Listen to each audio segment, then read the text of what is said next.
오늘날 세상을 살아가면서 참 상처를 많이 주고받는 것 같습니다. 제가 청년부 때 청년을 섬기면서 이렇게 말한 적이 있습니다. 당신은 사랑받기 위해 태어난 사람이란 노래가 있는데 그거 우리 가사 바꾸자. 어떻게 바꿀까요? 그러길래 제가 이렇게 말했습니다. 당신은 상처받기 위해 태어난 사람 바꾸자고 했습니다. 하도 상처를 많이 받는 겁니다. 무슨 상처를 많이 받는지, 뭐 때문에 상처받았어요? 목사님 뭐 때문에 상처받았어요? 저 교회 못 나오겠어요? 하던 거 못 하겠어요? 라고 말하는 것입니다. 그래서 우리 그럼 노래 바꾸자.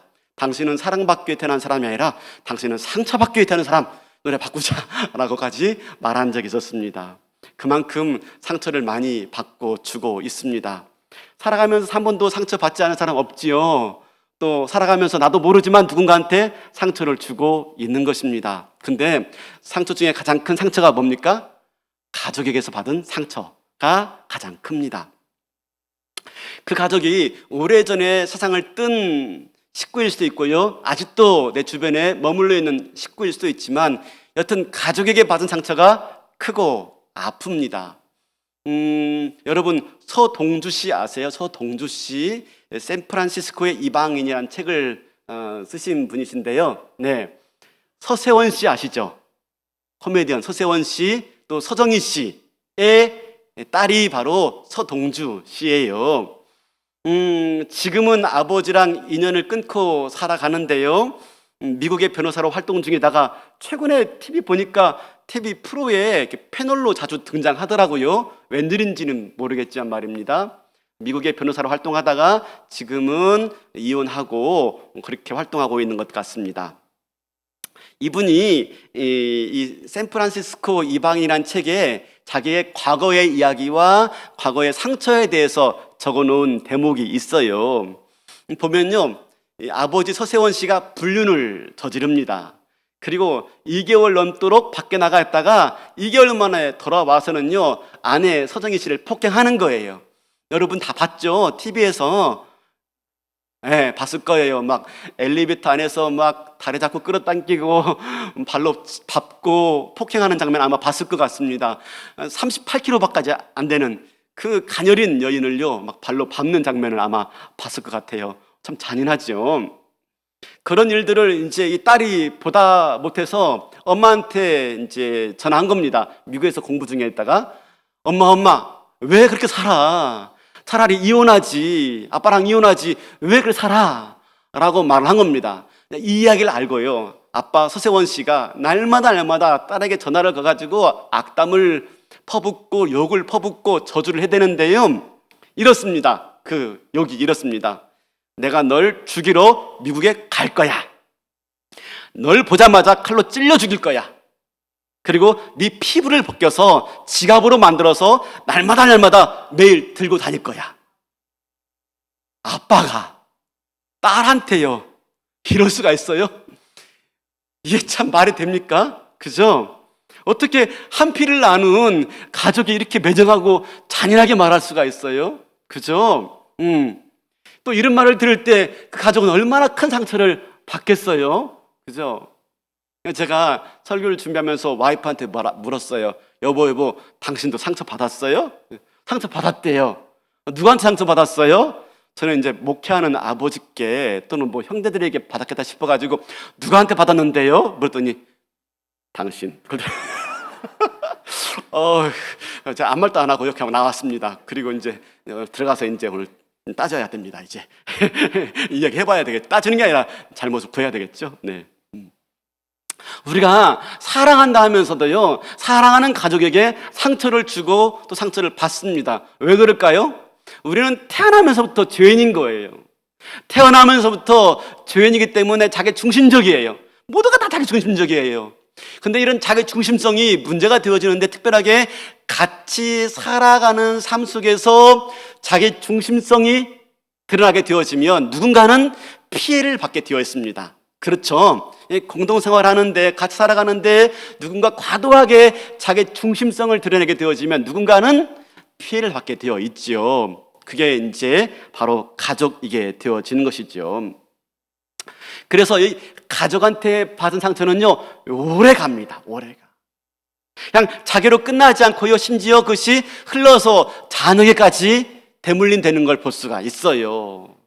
간혹 알코올 중독자의 가정에서 자란 자녀가요, 나중에 커서 알코올 중독자가 되는 경우가 정상인에 비해서 4배가 높다고 합니다. 4배. 왜냐하면 대부분 그렇습니다. 이 알코올 중독자인 경우가 이제 아버지가 그렇겠죠. 아버지가 알코올 중독일 때는 대부분 무능합니다. 경제적으로. 그리고요, 알코올만 좋아하는 게 아니라 폭력을 행사합니다. 그 가운데 이 자란 아이는요, 커서 성인이 되어서 알코올 중독으로 빠져들기도 하고요, 설령 알코올 중독은 안 된다 할지라도 거의 대부분 알코올 중독자인 배우자를 만나게 되어집니다. 대부분 그렇습니다. 대부분. 그래서 그렇게 알코올 중독이 대물림 되어지고 불행이 대물림 되는 걸 볼 수가 있어요. 안타깝지요.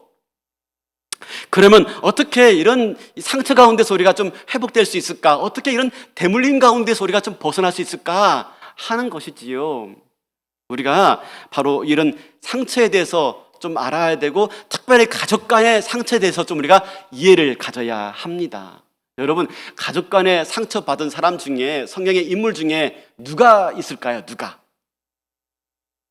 제가 볼 때는요, 바로 아브라함의 아내 사라가 아닐까. 그죠? 아브라함이 지 살겠다고, 그죠? 아내인 자기를 누이라고 말해서 다른 남자의 놀이갓감으로 내놓지 않습니까? 그 순간 그 아내의 사라의 마음은 어땠을까? 이야, 진짜, 그죠? 남편이 아니죠. 남편이 아니죠. 그도 그렇겠지만 오늘 본문에서 바로 요셉이라는 인물이 나오는데, 이 요셉이 사실은 가족 간에 상처받은 사람 중에 가장 대표적인 사람이 아닐까 생각이 듭니다.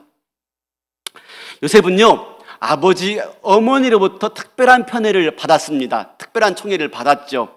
그 일로 인해서 형들이 요셉을 시기했습니다. 미워했죠. 마침내 요셉을 죽이기로 마음을 먹습니다. 근데 그게 잘 안 돼가지고 요셉을 이웃나라에 팔아버립니다. 그래서 이웃나라에서, 애굽에서 종살이 그리고 옥살이까지 하게 되어지고 마침내 20년을 그렇게 보내게 되어집니다. 젊은 청춘 20년을요 종살이 옥살이로 살게 되어져요. 마침내 그런 끔찍한 일들이 우리 가운데 보내지는데요, 20년을 보내고 나서 기적 같은 행운이 요셉에게 찾아오게 되어집니다. 바로 요셉이 애굽의 총리가 되어집니다. 애굽의 2인자가 되어집니다. 여러분 생각해 보세요. 애굽의 2인자라면 부귀 영화를 다 누린 자입니다. 모든 걸 다 소유한 자입니다. 그러면 과연 요셉의 과거의 상처가 치유되었을까요? 과연 요셉의 아픈 과거가 다 회복되었을까요? 어떻게 생각하십니까? 저는 그러지 못했을 것이다 생각되어집니다. 애굽의 총리가 되었지만 그게 애굽의 총리가 된 것이 요셉에게 위로는 되었을지 몰라도 결코 상처의 회복은 되지 않았을 것 같습니다. 왜냐하면 몸의 상처는요 시간이 지나면 회복되어집니다. 그런데 마음의 상처는요 쉽게 회복되지 않습니다. 안 그렇습니까? 그죠? 아주 오래 가기 때문에. 아니, 잊은 줄 알았어요. 상처가 다 잊은 줄 알았어요. 왜? 잘 사니까. 근데요 어느덧 문득 다시 떠오르는 게 뭡니까? 어릴 적의 과거의 상처. 이게 나를 괴롭히는 것이지요. 어느 날 요셉이 형들을 만나게 되어집니다. 가나안 땅에 흉년이 들게 되었고요, 마침내 형들이 양식을 구하러 애굽에 내려왔는데 마침 그곳의 총리였던 요셉과 만나게 되어집니다. 드디어 요셉이 형을 만난 거예요.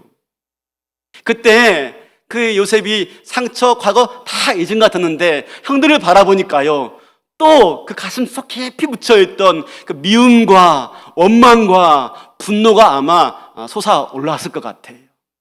그죠? 보면 떠오르는 겁니다. 보면. 그죠? 치유된 게 아니에요. 회복된 게 아니에요. 그러면 요셉은 그때 그 문제를 어떻게 했을까요? 그 미움과 분노의 문제를 어떻게 풀어갔을까요? 형들에게 보복을 했을까요? 복수를 했을까요? 여러분, 요셉의 인생에서 클라이막스가 언제인 줄 아십니까? 요셉의 인생에서 클라이막스? 기적 같은 행운으로 애굽의 총리가 된 게 요셉의 인생의 클라이막스가 아닙니다. 바로 형들을 만나서 형들을 용서한 일, 그게 요셉의 인생의 클라이맥스예요. 왠지 아십니까? 성경에 보면요, 요셉이 총리가 되었다라고 성경에 쓰여 있는데 그 부분은 아주 간단합니다. 한 장도 채 못 돼요. 몇 절밖에 안 됩니다. 요셉이 애굽의 총리가 되었다, 끝입니다. 그런데 그 이후에 요셉이 형들을 만나게 되어지고 형들을 만나면서 이렇게 저렇게 하면서 형들을 용서하는 과정은요, 무려 성경에 5장 이상 나와 있습니다. 세세하게 요셉의 심리가 묘사되어 있고요, 형들의 마음과 고백들이 세세하게 기록되어 있는 장면이 바로 이 창세기의 본문인 것입니다. 그러므로 중요한 게 무엇입니까? 요셉의 인생에 중요한 것은 요셉이 총리가 된 게 중요한 게 아니에요. 요셉의 인생의 가장 중요한 대목은 바로 요셉이 형들을 용서한 대목이 바로 중요한 대목인 것입니다. 여러분, 우리 인생에서 중요한 순간이 뭐입니까? 성공한 거요? 잘된 거요? 아니에요. 여러분, 그것은 내 인생의 중요한 순간이 아니에요. 남들 볼 때 그래 보이지만 내 안에 있는 이 과거의 아픔과 상처가 회복되지 않으면 그 진정한 성공이 아니에요. 그래서 오늘 본문에서 요셉의 그 용서의 이야기가, 요셉의 그 상처의 회복의 이야기가 그렇게 자세하게 기록된 건 무엇입니까? 이것이 요셉의 인생을 바꿨기 때문에, 이것이 요셉의 인생에서 중요하기 때문에 오늘 그 본문을 다루어내고 있는 것입니다. 그러면 어떻게 요셉이 그 형들을 용서할 수 있었을까요? 여러분, 마음속에 미움과 분노를 품고 살아본 사람은 알 겁니다. 자기 마음속에 미움과 분노를 품고 살면요, 그게 얼마나 자기 인생을 갉아먹고 있는지, 그죠? 그게 얼마나 자기 인생을 어둠으로 밀어넣고 있는지.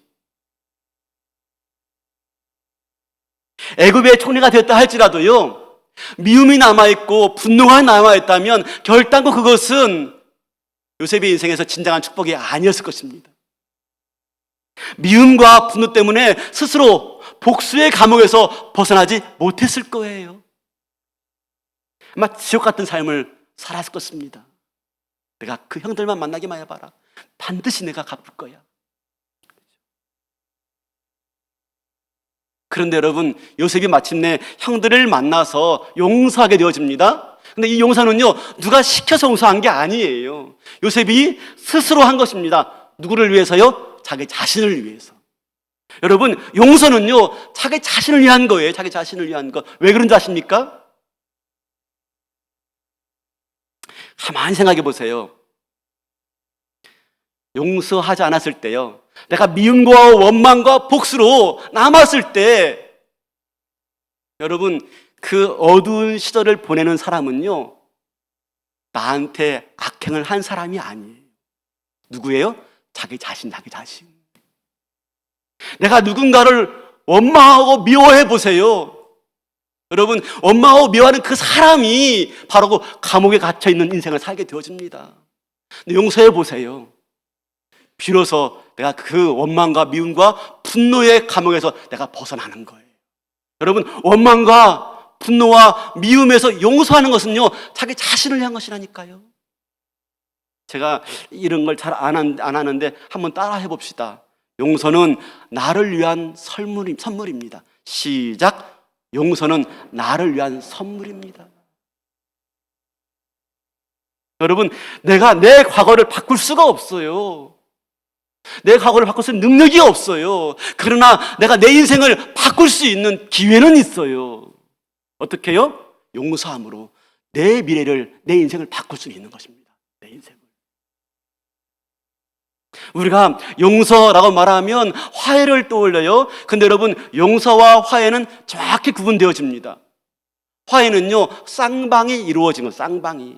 누군가 와서 내 잘못했어, 용서해줘 라고 할 때 이루어지는 게 화해예요. 그래서 화해는요, 영영 이루어지지 않을 수도 있습니다. 왜? 나한테 잘못을 한 사람이 사라져버리면요, 돌아가시거나 멀리 떠나 있으면 그 사람이 나한테 와서 잘못했다고 말할 수 있는 기회가 없잖아요. 그래서 화해는 쌍방이 이루어지기 때문에 영영 이루어지지 않을 가능성이 많습니다. 그러나 용서는요, 이건 내가 하는 겁니다. 내가. 상대방이 용서하지 않아도 내가 할 수 있는 것이 용서입니다. 그래서 용서는 나를 위한 겁니다. 나를 위한 거.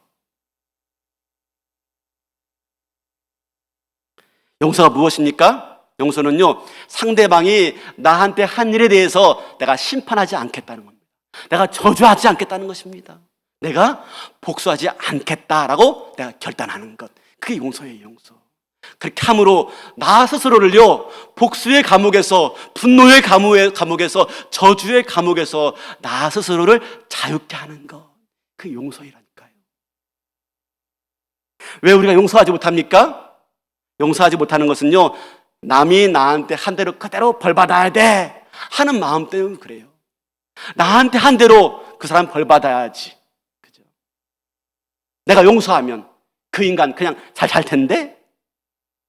여러분, 아니라니까요. 용서는 나를 위한 거예요. 용서하지 못해서 미움과 원망의 분노의 삶을 사는 건 나 자신일 뿐입니다. 상대방이 아니에요.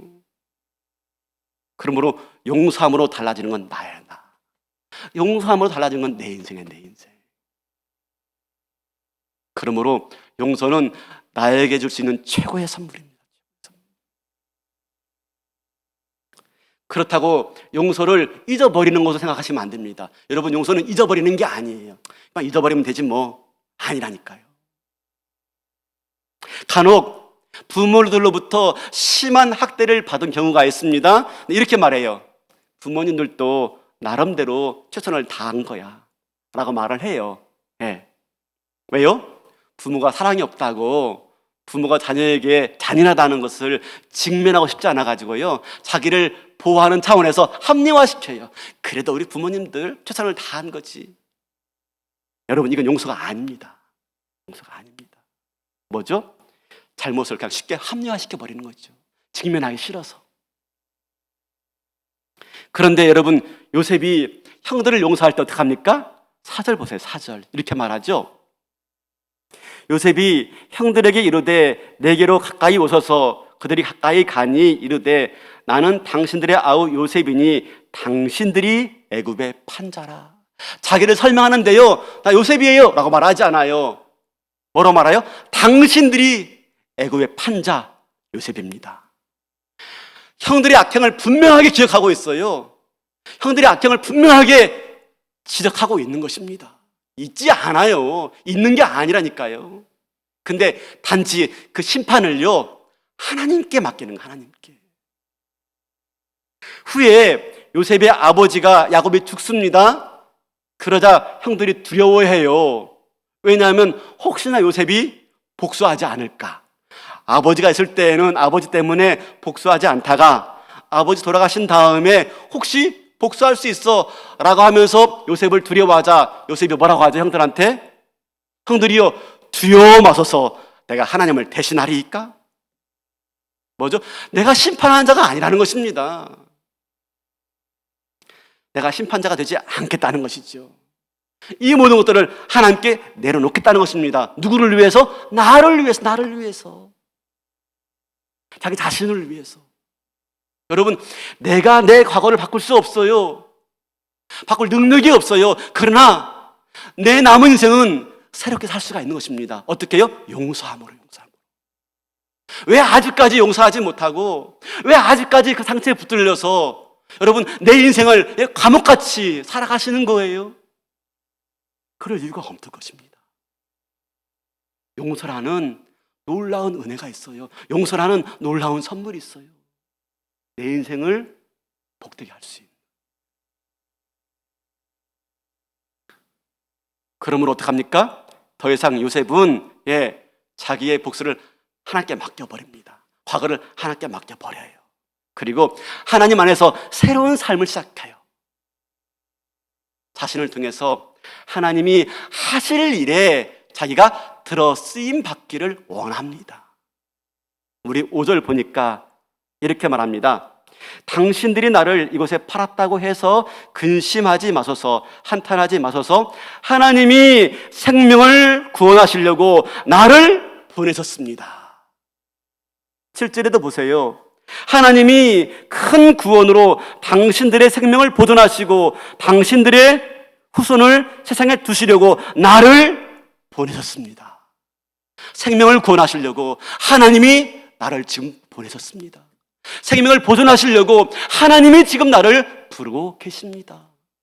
과거의 미움과 원망의 상처 속에 살지 않아요. 자기 인생을 향하신 하나님의 계획 가운데 붙들려 쓰임받기를 바라보면서 자기 삶을 내어드리는 걸 볼 수가 있습니다. 여러분, 내 인생을 여러분 과거 속에 가둬두지 마십시오. 하나님을 위해서 하나님께서 내 인생을 향해서 뭐라고 말씀하시는지, 내 인생을 향한 하나님의 부르심이 무엇인지를 발견하고 그 가운데 내 인생을 드릴 수 있어야 돼요. 그럴 때 내 인생의 미래가 달라지는 것입니다.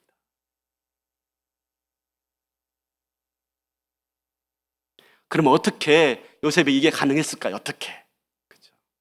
바로 요셉은요, 악까지도 바꾸어서 선으로 바꿔가시는 하나님을 보았기 때문입니다.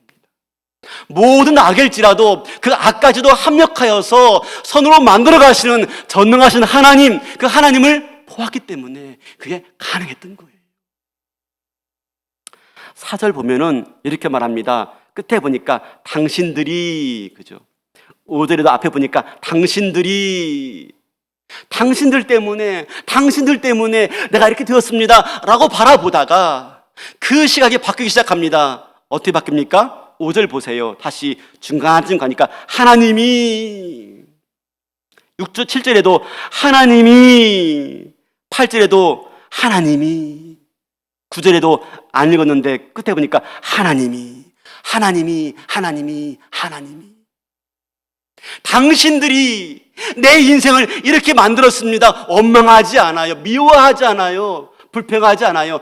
하나님이 그랬습니다. 하나님이.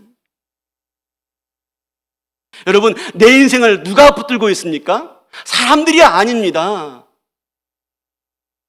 식구들이 아닙니다. 물론 부모들이 자녀에게 미치는 영향력이 큽니다. 그러나 여러분, 아무리 그렇다 할지라도 그게 절대적이지 않습니다. 부모가 나한테 준 상처, 그것 때문에 내 인생 파멸로 이끌어가지는 않습니다. 여러분, 내 인생은 바로 하나님이 내 인생을 붙들고 있음을 믿으시길 바랍니다. 하나님만이 내 인생의 가장 결정적인 분이세요. 하나님만이 내 인생을 주도하고 계신 분이십니다. 왜요? 내가 하나님의 소유이기 때문에, 내가 하나님의 백성이기 때문에, 내가 하나님의 자녀이기 때문에 하나님이 내 인생을 붙들고 있음을 믿으시기 바랍니다. 이 눈으로 요셉이 자기를 바라보고 있는 거예요. 당신들이 원망하지 않습니다. 불평하지 않습니다. 미워하지 않습니다. 아니, 하나님이 뜻과 계획이 있어서 나를 이곳에 보내었나이다. 설령 그것이 형들의 악행일지라도 모든 것을 합력하여 성을 이루실 하나님을 내가 믿기에 내가 당신들을 용서하나이다 라고 고백하고 있는 것입니다.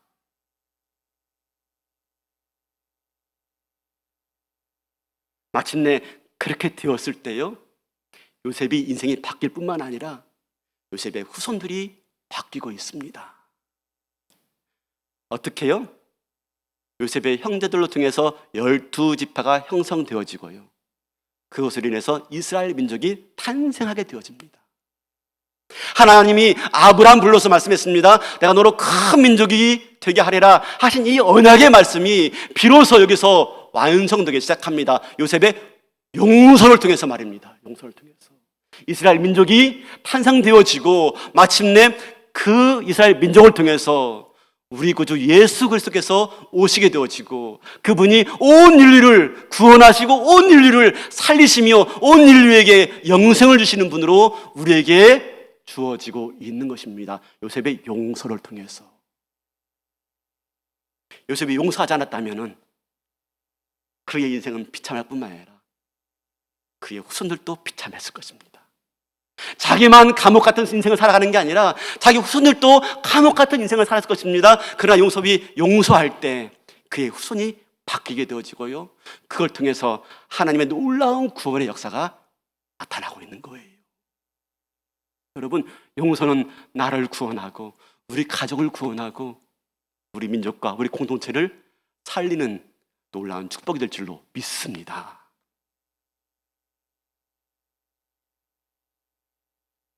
안데르센 아시죠? 안데르센. 예, 이 사람 말입니다. 동화 작가죠. 1805년도에 출생했습니다. 근데 이 엄마가 누군지 아십니까? 안데르센의 엄마가 매춘부였습니다. 창녀였습니다. 그의 포주는요, 외할머니였습니다. 외할머니. 안데르센의 어머니가 10대 때 그의 어머니 외할머니가요, 안데르센의 어머니를 길거리로 내몰았습니다. 길거리로. 몸을 팔려고. 자기 딸을 말입니다. 너무 힘들고 너무 어려워서 안 하겠다고 몸부림칩니다. 이 엄마를요, 외할머니가 잔인하게 뺨을 내치면서요, 끝끝내 길거리로 내몹니다. 몸을 팔도록 합니다. 그러다가 마침내 길거리에서 아기를 갖게 되어집니다. 안데르센의 어머니가 이렇게 살다가는 도저히 살 수 없다 생각 들어서요, 임신한 배를 부둥켜 안고 이웃 도시로 도망가 버리고 맙니다. 거기서 안데르센 가의 한 남자를 만나서 결혼하여서 가정을 이루고 태어난 아기가 바로 안데르센입니다. 안데르센의 의붓 아버지, 그죠? 이 의붓 아버지는요, 정신분열증으로 자살을 하고 맙니다. 그리고 안데르센의 어머니는요, 알코올 중독으로 일찍 세상을 뜨고 맙니다. 여러분 생각해 보세요. 중독, 매춘, 알코올 중독, 정신분열증, 불행의 종합 세트입니다. 불행의 종합 세트. 이런 가운데서 안데르센 어떻게 되었을까요? 어떻게 되겠네요? 잘 알지 않습니까? 그렇죠? 어떻게 그렇게 우리가 잘 아는 유명한 동화 작가가 되었을까요? 여러분, 안데르센의 아주 유명한 대표작 아시죠? 뭐죠? 미운 오리 새끼. 그죠? 안데르센의 자기 과거가 어릴 적이 미운 오리 새끼였던 거죠. 미운 오리 새끼. 외롭고 추하고 외면받고 쓸데없는 인생. 근데 그가 백조의 인생이 되었어요. 백조의 인생이 어떻게 바뀌었을까? 그죠? 자기의 그 불행했던 과거들을, 자기한테 그렇게 상처를 주었던 부모들 있음에도 불구하고 어떻게 그렇게 그가 더 나은 인생으로 바뀔 수 있었을까? 그는요, 자기의 불행한 인생을요, 그냥 불행으로만 그냥 여기지 않았어요. 난 불행해, 어쩔 수 없어 하지 않았어요. 이 불행을요, 자기의 인생의 행복을 위한 과정일 뿐이다 라고 하면서 그냥 불행을 묵묵히 수용한 겁니다. 불행을 외면하지 않았어요. 난 불행해 하면서 원망하지 않았어요. 이 불행조차 나의 행복을 위한 지름길이야, 디딤돌이야 라고 하면서 그냥 불행을 있는 그대로 받아들인 거예요. 뭐가 바뀌었죠? 불행을 바라보는 시각이 바뀐 거예요. 불행을 바라보는 시각이. 여러분, 어네스트 헤밍웨이 아시죠? 어네스트 헤밍웨이가 이런 말을 합니다. 작가에게 최고의 자산은 어릴 적 상처의 경험이다. 어릴 적에 상처가 많은 사람들이 오히려 작가로서 많은 자산을 가지고 있다는 거예요. 많은 자산을. 여러분, 상처가 나쁜 것만은 아닙니다. 중요한 것은 그 상처를요, 원망과 분노와 저주로 가져가느냐, 아니면 그것을 통해서 오히려 내 인생을 바꿔내느냐 하는 겁니다. 그 누구도 상처 피해갈 수 없어요. 저도 마찬가지고, 우리 와이프도 마찬가지고, 여러분도 마찬가지고, 그 누구도 상처 피해갈 수 없어요. 문제는 그 상처를요, 어떻게 바라보느냐.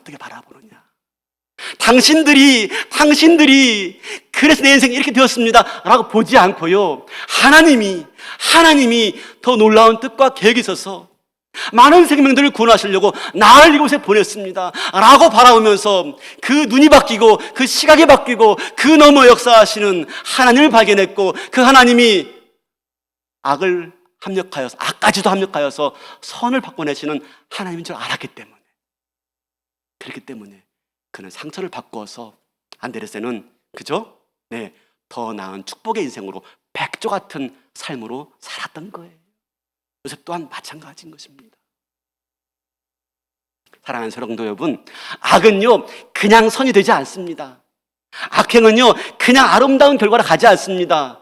악을 선으로 바꾸기 위해서는 반드시 그 가운데 용서라는 과정이 있어야 됩니다. 용서가 없이는 악이 선이 되지 않습니다. 우리 상처 많아요. 그냥 선이 되지 않습니다. 용서할 때. 여러분, 저와 여러분의 삶 가운데 이런저런 많은 불행들이 많아요. 그것들을 십자가 앞에 가지고 나올 때, 십자가. 여러분, 십자가 용서 아닙니까? 용서. 십자가 앞에 가지고 나올 때 용서가 되어지고 이해가 되어지고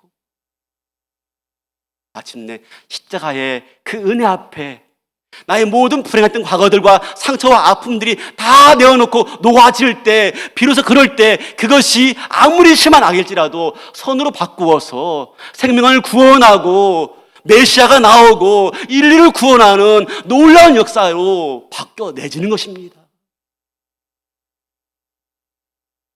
사랑하는 성도 여러분, 그러므로 우리 과거 슬퍼할 수는 있습니다. 근데 여러분, 과거 바꿀 수 없습니다. 단 우리가 이 순간 내 인생을 새롭게 살 수는 있습니다.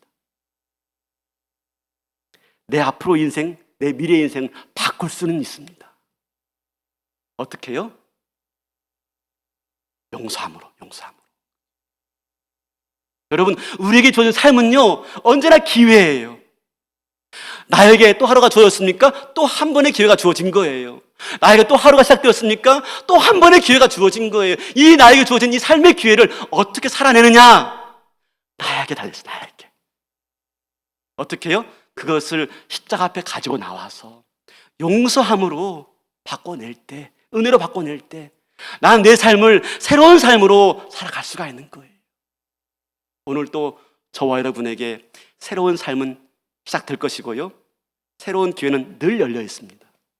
어떻게 내 인생을 새롭게 살 것인지 결단하시고 선택하시고 복된 미래로 바꿔내시는 은혜가 있기를, 그렇게 늘 십자가 앞에 내 인생의 문제를 가지고 나와서 새롭게 내 인생을 살아낼 수 있는 저와 여러분 되시기를, 그래서 과거는 어땠을지 몰라도 내 앞으로의 인생이 새로워지는 놀라운 인생을 살아갈 수 있도록 오늘 또 십자가 앞에 무릎 꿇는 저와 여러분 되시기를 주님의 이름으로 축원합니다. 다 일어나시겠습니다.